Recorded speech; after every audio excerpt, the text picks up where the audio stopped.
corner grimacing at the camera menacingly, about ready to kill something. I don't know why. But this is Lord Finesse right here, and he's our star of the show today. Now, I got a couple of Lord. Every time I went to Harlem and see Big L that he was going to fight, he thought he would fight in your size, like the biggest in the world. He's like this. Yeah, I'm like, oh my God. He was a big gambler. You know, Big L would gamble all the time, and, you know, he would fight niggas. Remember Big L? At first, his death looked random, sudden, tragic. But later, people found out it was allegedly a setup tied to street drama connected to his brother, Big Lee. What made it even colder was the claim that someone from his own circle helped make it happen. The story behind Big L's murder runs way deeper than most people realized, and the fallout reportedly sparked more violence across Harlem. Lamont Coleman was born May 30th, 1974, in Harlem, New York City. He grew up with his mother and two older half-brothers, Donald and Leroy, after his father left early on. As a kid, people called him Little L and Mont Mont. Around age 7, Donald took him to a Run DMC concert, and that moment changed everything for him. By 12, Big L was hooked on hip-hop and already freestyling around the neighborhood. In 1990, he started writing serious rhymes and formed a rap group called 3 the Hard Way, but it fell apart after one member left. Soon after, the name Big L started sticking. Growing up, a rapper that I really gravitated towards was Harlem-based rapper Big L. Tragically, he lost his life at the young age of 24 right in his own neighborhood in Harlem. While he chased music, his brothers were heavily involved in Harlem's street scene. Big L's brother Lee rolled with Reg and TC in a crew called 139th Street NFL. They were deep in Harlem's street life, making money through illegal activities and building a reputation for violence. At first, the three were tight, but things started cracking when Lee allegedly began taking extra money for himself. His hands was tied and he was incarcerated. He had to have somebody to do things for him. And it just so happens that he involved L in something that he shouldn't. He even tried blaming somebody else, but the truth eventually got exposed. Reg and TC were angry, but they let it slide because of their history together. That move only pushed Lee further. He became more controlling, chasing more money, more power, and looking at successful people around him like competition. Even close friends noticed his attitude changing. The crew tried splitting responsibilities to keep peace, but street pressure, money issues, rival conflicts, and arrests kept everything unstable. As time passed, jealousy started growing inside the group.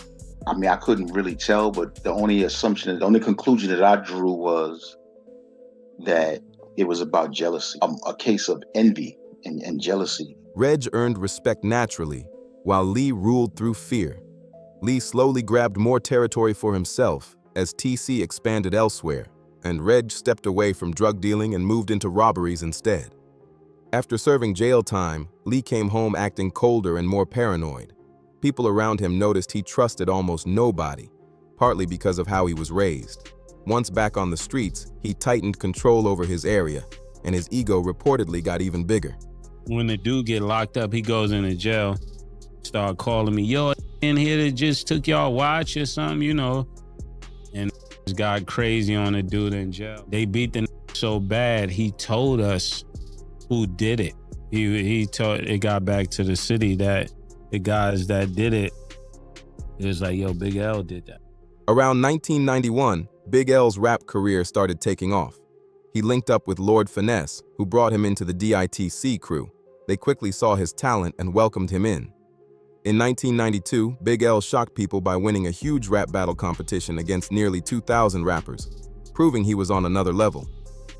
By 1993, he released his first single, and in 1995, his debut album, Lifestyles of the Poor and Dangerous, dropped. Even though fans later called it a classic, the project struggled at first because the label barely promoted it. Big L refused to switch up his style just to fit the industry, and people respected that. Meanwhile, Lee kept building enemies in Harlem. He allegedly became more aggressive and jealous as others around him made money. One major conflict started with a man named Black Tone, who controlled a profitable spot Lee wanted access to. Tone refused, and people reportedly laughed at Lee over it, bruising his pride. Later, another confrontation turned violent, and Tone shot Lee several times. Lee survived, but the damage between crews got even worse. Even after the shooting, some of Lee's own people still talked to Black Tone, and that pushed tensions even higher. By then, trust inside the crew was falling apart fast. About a week before everything exploded, drama was already building around Big L. At a gambling spot on Lenox owned by a man named Bo, Big L lost money during a game and got heated with a guy named Fella. Words turned into threats, and TC stepped in to support Fella, telling him not to back down. Big L threw the first punch, but Fella fought back and won the fight. Afterward, Big L left angry and told Lee what happened. Lee rushed to the spot looking for revenge, but TC and Fella had already disappeared. Instead, he reportedly threatened people still there and took Bo's stash, even though Bo had nothing to do with the fight. Big Lee? With all those guys, Big Lee. Yeah. He's like, my elder, Legend. Yeah, absolutely. That's Big L, older brother. He ran the block. That move upset a lot of people because Bo was respected in the neighborhood.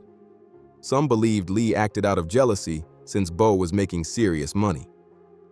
The next day, Lee went searching for TC, blaming him for backing Fella during the fight. But when they finally crossed paths, nothing happened. Soon after, the violent incident involving Black Tone took place. Later, Lee defended himself by saying, "If Big L and Fella could fight one-on-one, then Tone should do the same with his brother Don." Things didn't go the way Lee expected. Both of his brothers reportedly got beaten during the situation, and Lee felt embarrassed by it, making tensions even worse. As the years passed, Lee became deeper involved in drug dealing, while TC and Reg were tied to robberies and street violence. Even outsiders and federal investigators started viewing Lee as the face of the crew, despite there never being an official leader. Lee loved that reputation. He wanted people to see him as the boss and leaned hard into that image. Some people around Harlem even joked that everything revolved around him. Meanwhile, Big L hit a rough patch in music. In 1996, he was dropped from his label and forced to move independently while still trying to keep his career alive. Around that same time, Lee caught a gun case but later made bail. That period also marked the beginning of major friction between him and Reg. Reg was earning real respect in the streets after retaliating over his cousin's death, and people trusted him more because of his strong connections. Lee reportedly hated the attention Reg was getting and started talking behind his back, accusing him of siding with rivals. Reg stayed focused on building relationships and even trying to open music opportunities for the crew. Lee did the opposite. He burned bridges, cut people off when they started succeeding, then returned when he needed something. Over time, more people around him stopped trusting his motives. Everything changed in 1997 after one of Lee's cousins was killed. Rumors quickly spread that Reg might have been connected because of his reputation and the timing. Instead of getting facts, Lee reportedly cut Reg off completely and started holding on to serious resentment.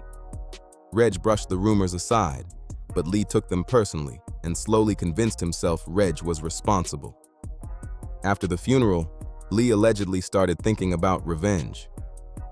On September 21st, 1997, Big L approached Reg asking to borrow a chain Reg had taken from people connected to Biggie. Big L claimed he wanted to wear it to a club, but some thought the request felt unusual. He already had jewelry of his own, and tensions between Lee and Reg were already known around Harlem. Reg still handed over the chain as a peace gesture, but the next day, Big L came back asking for it again without giving a clear reason. That's why some people later suspected Big L may have unknowingly played a role in helping Lee make Reg feel comfortable again. Soon after Reg gave up the chain, a gunman reportedly walked up and shot him multiple times before fleeing. Lee and several associates were nearby when it happened. They rushed Reg into a van and drove toward the hospital, but he died from his injuries before making it there. Reg died on September 22nd, only 40 days after his 30th birthday. His death shook the whole crew because many saw him as the person keeping everyone united. Almost immediately, rumors started flying. Some people blamed G-Love, one of Reg's closest friends, but a lot of suspicion landed on Lee because tensions between them were already known. Others claimed the alleged shooter had been seen around Lee before. People also questioned why Reg didn't get to the hospital faster. Some felt Lee and the others nearby weren't urgent enough trying to save him, though nothing was ever officially proven. Still, the rumors spread across Harlem fast. G-Love was devastated by Reggie's death and reportedly wanted revenge. Since Big L had been around Reg shortly before the shooting, people started looking at him differently too. At Reg's wake, the atmosphere was tense. One of Lee's close associates showed up reportedly searching for G-Love, but no violence happened. Later, Lee tried speaking with TC, but TC kept the conversation short and walked away. He privately believed Lee was connected somehow, even without proof.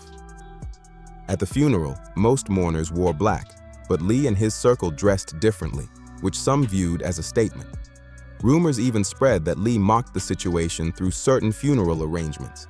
That only damaged trust further, especially when Lee later visited Reggie's mother, promising to help find the killer despite ongoing suspicions around him. What really bothered TC was watching Lee visit Reggie's family and act supportive. To him, it felt fake, like Lee had become a completely different person. Then in December 1997, Lee was sentenced to 5 years in prison on a gun charge, leaving Big L focused mainly on music and his upcoming album, The Big Picture. By early 1999, Big L's career finally seemed ready to break wide open. Dame Dash reportedly offered him a deal with Rockefeller Records, a move that could have changed everything for him. What had happened was we discussed him being on Rockefeller, and I was in position. So I was like, yeah, come on. But then, like the next week. But while Big L chased music success, problems back in Harlem were still boiling. Even from prison, Lee allegedly stayed involved in street matters. He still wanted revenge against Black Tone for shooting him years earlier. Meanwhile, with Lee locked up and Reg gone, TC and Gerard had gained more influence in the neighborhood, and Lee reportedly hated losing that control. According to street rumors, Lee allegedly planned retaliation against Black Tone, TC, and Gerard. Since he couldn't act himself, he supposedly connected with a gunman from Brooklyn while behind bars and gave him names. The issue was the shooter didn't know their faces, and some believed Big L was unknowingly used to identify people around the neighborhood. Big L was later seen around the neighborhood with the alleged shooter, pointing out different people while they walked through Harlem together. That quickly caught attention because nobody recognized the man. Some claim Big L told people the guy was someone Lee met in prison, while others said he talked about him a little too openly. Either way, it made people suspicious. At one point, Gerard reportedly noticed the stranger watching him closely. To test him, Gerard acted like he had a weapon, and the man allegedly panicked and ran off. After that moment, he disappeared from the area completely. The plan reportedly failed, but by then people had already connected Big L to the unknown man. Since Lee was still locked up, some believed Big L became the easiest person to target. Gerard allegedly feared another attempt was coming and believed Big L might help identify him again, so he decided to move first. On February 15, 1999, Big L was standing outside with two friends after leaving a store. A man dressed in black approached, pulled out a gun, and ordered the others to leave. They ran as Big L tried escaping, but the gunman chased him and fired multiple shots. Big L was struck in the face and chest and died at the scene. The gunman vanished, and his friends returned moments later to find him gone. Big L was slain on February 14, 1999 here at 45 West 139th Street near the corner of 139 and Lenox Ave. News spread through Harlem fast, leaving people stunned. Many couldn't believe someone like Big L had become a target. Members of DITC rushed to the area trying to process what happened.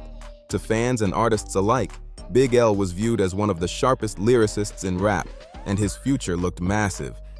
While the case is still cold today, the only person arrested for this crime was L's childhood friend, Gerard Woodley. Woodley, who had appeared on the back cover of L's debut album, Lifestyles of the Poor and Dangerous, and can also be seen here with him, was released due to lack of evidence. The case will probably never be solved as Woodley was gunned down here on June 23, 2016. Big L is still one of the biggest what-ifs in music history. When Lee heard the news from prison, reports say he broke down emotionally. The violence and tension surrounding the crew had now taken his own brother. Big L's funeral happened days later, and Lee was allowed to attend. While he mourned publicly, many people around Harlem believed the tragedy could have been prevented. At the time of his death, Big L was close to a possible Rockefeller deal that many believed could have changed his career forever. After the murder, Gerard reportedly went into hiding before later landing in jail on unrelated charges. He eventually ended up in the same facility as Lee's brother Don, creating serious tension between both sides, though no violence reportedly broke out. In the end, nobody was officially charged in Big L's murder, and the case remained unsolved. Lee was released from prison in March 2002 after serving around 4.5 years. After getting out of prison, Lee reportedly came back focused on revenge. Not long later, he showed up around 144th and Lenox with several associates, telling people on the block that things were changing and he was taking control again. Word quickly reached TC, who heard Lee wanted a meeting, but the two never actually sat down together.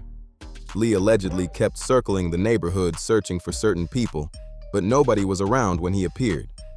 That reportedly boosted his ego, making him feel feared again. He moved through Harlem confidently, almost like nothing had changed. Some people were even surprised when he visited Reggie's family and acted calm around the children despite all the tension surrounding the past. During a conversation with Twin, Lee reportedly hinted that he played a role in Reggie's death as revenge for earlier problems, confirming suspicions many people already had. He also started asking questions about Rashid, believing Rashid helped Gerard hide after Big L's murder and may have been connected somehow. Not long after, Lee and several associates allegedly began following Rashid and others around the neighborhood, making tensions rise again. Not long after returning home, Lee crossed paths with Stash on the street. At first, the conversation looked normal, but the situation turned deadly fast. As Stash started walking away, he suddenly turned back, pulled out a gun, and fired multiple shots at close range. Lee reportedly tried grabbing onto him, but Stash kept shooting until Lee collapsed. He died right there on the street, only 2 weeks after leaving prison and 3 years after Big L's murder. With Lee gone, the crew completely fell apart. The violence, betrayals, and revenge had destroyed almost everyone connected to it. Stash was later sentenced to 33 years in prison. After Lee's death, Gerard was released in 2003 and later became connected to Murder Inc. He tried rebuilding his life, but legal trouble followed him again. In 2011, he was arrested on a gun charge before being released early in 2015. Then in June 2016, Gerard was killed in another shooting. The attack happened fast, and his death shocked people close to him. Years later in 2019, Lee's son was also killed, with some believing it was tied to lingering street tensions. To this day, that block is like, they all still going through whatever they going through. You know, his Big Lee's son just got killed. I didn't know Big Lee's son got killed. He's dead. He just recently, last month. What started with jealousy, power struggles, and revenge ended up costing multiple lives, while Big L's legacy in hip-hop still lives on nearly 3 decades later. If you enjoyed this breakdown, make sure to like, subscribe, and share the video. Also, drop a comment below and let me know your thoughts on Big L's story and legacy.